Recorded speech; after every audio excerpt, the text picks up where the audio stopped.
Yorùbá bọ̀ wọ́n ní ìdí iṣẹ́ ẹni láti mọni lọ́lẹ̀ ló dífá fún bí gbajúgbajà òṣèrébìnrin Ẹniọlá Àjàó ṣe ń ṣe ìpalẹ̀mọ́ fún sinimá rẹ̀ tuntun èyí tí ẹ máa rí lójú amóhùnmáwòrán yín láìpẹ́ láì jìnnà. Àìsí ń bẹ̀ láì bá wọn dá sí ọjọ́ rèé bí àná tí a wà ní location tí gbogbo ẹ̀ ń lọ lọ́tùn. Ẹniọlá Àjàó àti ẹnìkan tó súnmọ́ bí ìṣọ̀run ni wọ́n jọ ń jíròrò lé lórí bí ọjọ́ náà yóò ṣe lọ tí yóò sì jẹ́ àṣeyọrí. Eré yìí ó jẹ́ eré tí ẹni tí ń ṣe Ṣẹ́gun Ògúngbè ló darí ẹ̀. A dẹ̀ ní àwọn gbajúgbajà òṣèré bíi Délé Òdùlé, Pretty Fọlá, Sàká, àní Ẹ̀bùn Olóyèdé tí gbogbo èèyàn mọ̀ sí Ọláìyá nínú sinimá yìí àti gbajúgbajà òṣèrékùnrin àti obìnrin ni Ẹniọlá kó pọ̀ sínú sinimá yìí. Ó ṣe é ṣe kí ẹ̀yin náà ti máa rí sinimá yìí. Máa wá rọ̀ yín kí ẹ lọ wò ó nítorí àgbékalẹ̀ iṣẹ́ ọpọlọ ni Ẹniọlá Àjàó ṣe sínú sinimá yìí.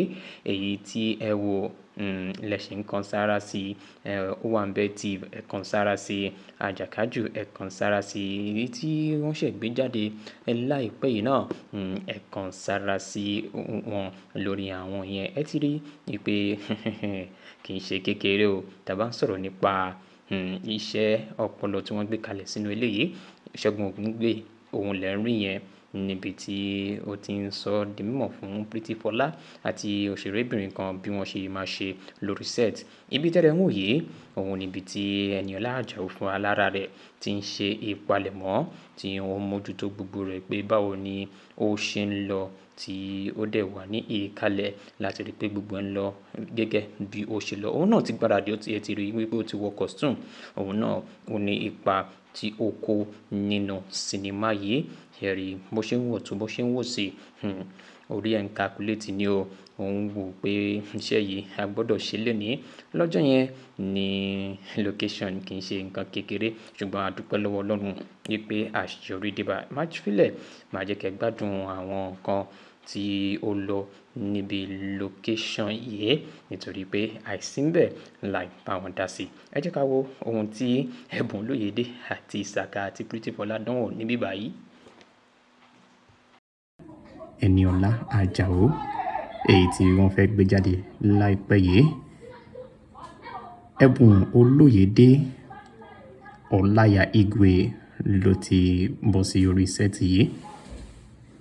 Òun àti bàbá Sàká fúnra lára ẹ̀ àti Ọláìyá Igwe ni wọ́n jọ ń fi ọ̀rọ̀ jomitoro ọ̀rọ̀ báyìí lẹ́yìn tí Pretty Fọlá ti kúrò lórí stage. Ẹ má gbàgbé wípé sinimá yìí ó jẹ́ àgbékalẹ̀ láti ọwọ́ gbajúgbajà òṣèrébìnrin Ẹniọlá Àjàó tí Ṣẹ́gun Ògúngbè sì jẹ́ adarí director fún sinimá yìí. Ẹ kú ojú lọ́nà rẹ̀.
Méjì kan lẹ́kọ̀ọ́.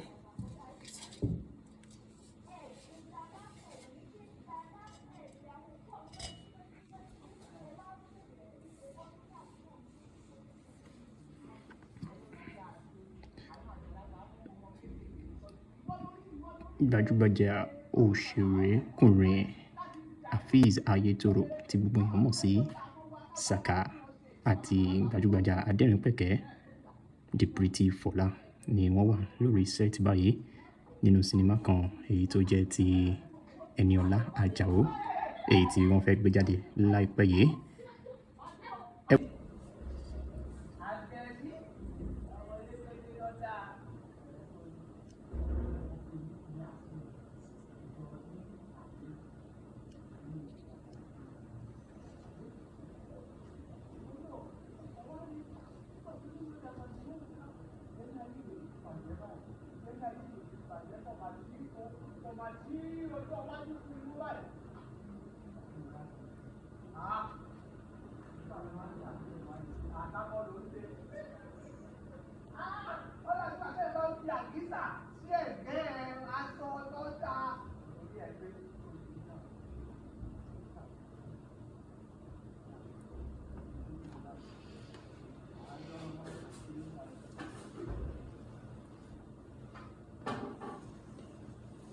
Ẹ wò ó, ìròyìn tá mojúbà bó ṣe lọ lórí sẹ́ẹ̀tì rèé níbi sinimá Ẹniọlá Àjàó èyí tí yóò máa di wíwò láìpẹ́. Ó dẹ̀ ṣeé ṣe kó ti di wíwò lásìkò yìí nígbàkúgbà tẹ́yin ń wo irú fọ́nrán yìí behind the scene lélẹ́yìí gbogbo bó ṣe ṣẹlẹ̀ láàárín Saka àti Pretty Fọlá kì í ṣe nǹkan kékeré rárá. Ẹ rí i pé mo ń rẹ́rìn-ín.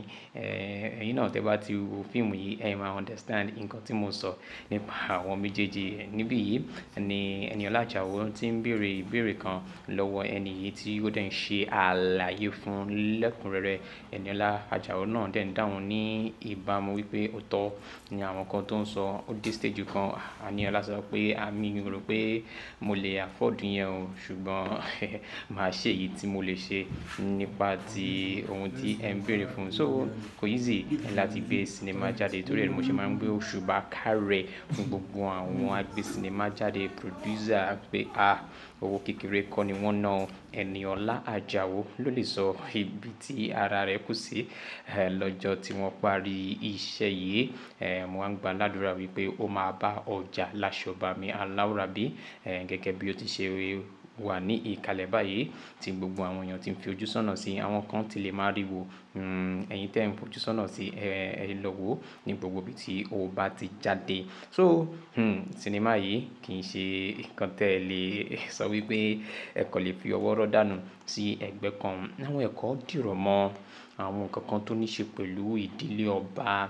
Tẹ́ bá mi ìkọ̀ tí show ẹ̀ dé ibi tó yẹ kí n show ẹ̀ dé ni mi mọ̀ bóyá mo ṣì ní lọ́wọ́ níbi tí wọ́n ti lo àwọn olden days mọ́tò.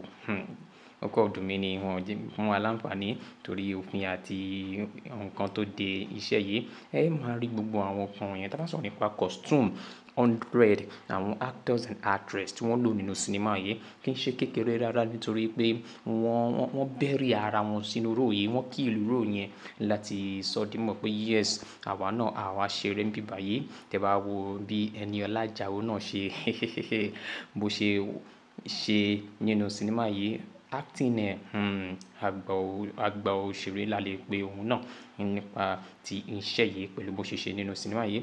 Jẹ́ kí n fi yín lẹ̀ pẹ̀lú àrà tí Pretty Fọlá àti arábìnrin yìí dá nínú sinimá yìí. Ẹ̀yin tẹ́ ẹ bá rí wò tán ẹ lọ máa wò tókù nínú sinimá yẹn. Good luck.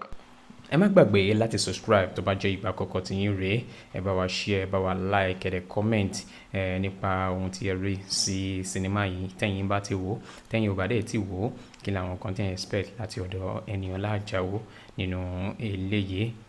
Ẹ jẹ́ kí n fi yín lẹ̀ kẹ́ ẹ lọ wo díẹ̀ lára ohun tí ẹ máa bá pàdé.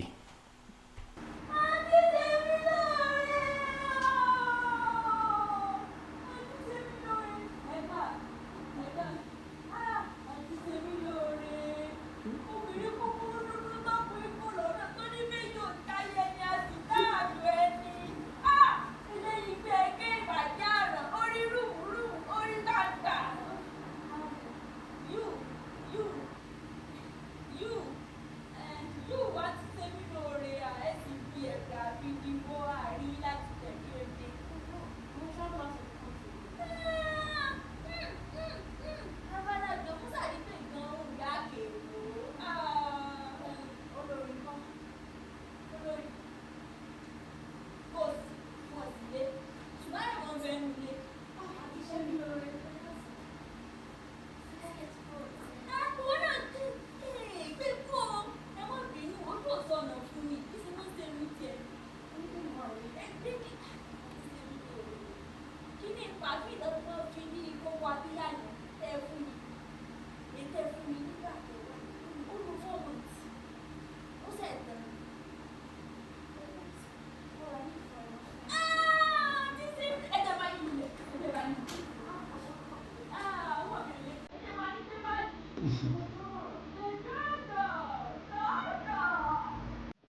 ọ̀tẹ̀ ló ń jẹ́ ìlú ń pè ọ́, kò sẹ́ni tí ò lórúkọ tiẹ̀, àti wípé ọmọ kì í gọ̀ títí sẹ́ẹ̀ kó gbàgbé orúkọ ara rẹ̀. ààfin tèmi ò nílò ìdánimọ̀ lọ́jà, tó bá dọ́jà báyìí wọ́n á mọ̀ pé ó dọ́jà ni. èmi tí ń tòótọ́ Samuel Owóyẹmí, fẹ́lẹ́fẹ́lẹ́ láyé lórúkọ mi, fẹ́lẹ́ ní gbogbo ìyẹn mọ̀ mí sí. èmi náà kọ́, Ọlọ́run ọba òkè ló fún mi ṣe ní gbogbo ìgbà.